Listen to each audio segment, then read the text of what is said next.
उरी हमले के दौरान सुरक्षा में चूक को लेकर बड़ी कार्रवाई की गई है। उरी के ब्रिगेड कमांडर को जांच पूरी होने तक पद से हटा दिया गया है। आपको बता दें कि उरी हमले में अब तक 20 जवान शहीद हो चुके हैं, लेकिन सबसे बड़ा सवाल यह था कि सुरक्षा में चूक आखिर कहां हुई, जिसके बाद आतंकवादी घुस आते हैं और उसके बाद अचानक से ही हमारे जवानों पर हमला कर देते हैं। उरी हमले में चूक के मामले में यह बड़ी कार्रवाई हुई है। उरी के ब्रिगेड कमांडर को पद से हटा दिया गया है।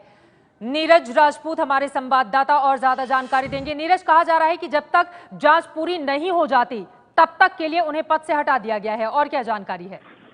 बिल्कुल, आज खुद जो सेना प्रमुख हैं वो उरी पहुंच रहे हैं और खुद जो नॉर्दर्न कमांड है वहां जा रहे हैं, और उससे पहले ये बड़ी कार्रवाई की गई है। जो ब्रिगेड कमांडर हैं वहां के उरी के, उनको हटा दिया गया है, क्योंकि शुरुआती जो जांच हुई है उसमें ऐसा लगता है कि जो सुरक्षा थी, जो उरी ब्रिगेड जहां पर अटैक हुआ था उसके बराबर वाली जो कैंप में अटैक हुआ था, तो वहां पर सुरक्षा का खास ध्यान नहीं रखा गया था। हालांकि ये जो जहां पर कैंप पर अटैक हुआ था ये बिल्कुल एलओसी के करीब था, और इसके लिए जो ब्रिगेड कमांडर हैं, ब्रिगेडियर रैंक के अधिकारी हैं, इनको हटा दिया गया है जब तक कि कोर्ट ऑफ इंक्वायरी पूरी नहीं हो जाती है, और उनकी जगह पर नए ब्रिगेडियर ने चार्ज आज संभाल लिया है उस ब्रिगेड में।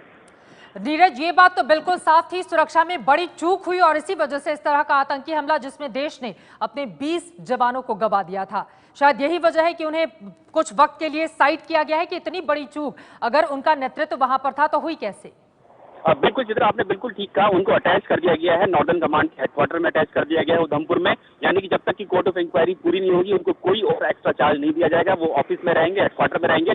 और बिल्कुल साफ ये लग रहा था कि सुरक्षा में कहीं ना कहीं चूक जरूर हुई। जिस तरह से आतंकियों को पता चल पाया कि यहाँ पर चेंज ऑफ गार्ड होने वाला है, यानी कि डोगरा रेजिमेंट की जगह बिहार रेजिमेंट आने वाली है, किस टाइम में वेपन्स की अदला बदली करनी है, क्यों नहीं जो जवान थे उनको अंदर क्यों नहीं सुलाया गया, जो कैंप था वहां उनको खुले टेंट में क्यों सुलाया गया जहां पर आग लगा दी आतंकियों ने। तो ये बड़ी चूक मानी जा रही थी। और क्यों नहीं जो सुरक्षा थी चारों तरफ, जो चार दीवारी थी कैंप की, उसके चारों तरफ क्यों नहीं सिक्योरिटी गार्ड्स लगाए गए थे, क्यों जवान वहां पर नहीं पेट्रोलिंग कर रहे थे, इन सबको लेकर ही जो शुरुआती जांच है उसमें ऐसा पाया गया सेना को, और इसीलिए सेना हेडक्वार्टर ने उनको वहां से हटा दिया उनकी पोस्ट से। किसी भी तरह की चूक, सेना के जो बड़े अधिकारियों से हमारी बात हुई, उनको कहना है कि किसी भी तरह से जब पठानकोट अटैक के बाद सिक्योरिटी ऑडिट हुआ था मिलिट्री एस्टेब्लिशमेंट का, तो क्यों नहीं वहां की सिक्योरिटी बढ़ाई गई, इसीलिए हटाया गया है उनको।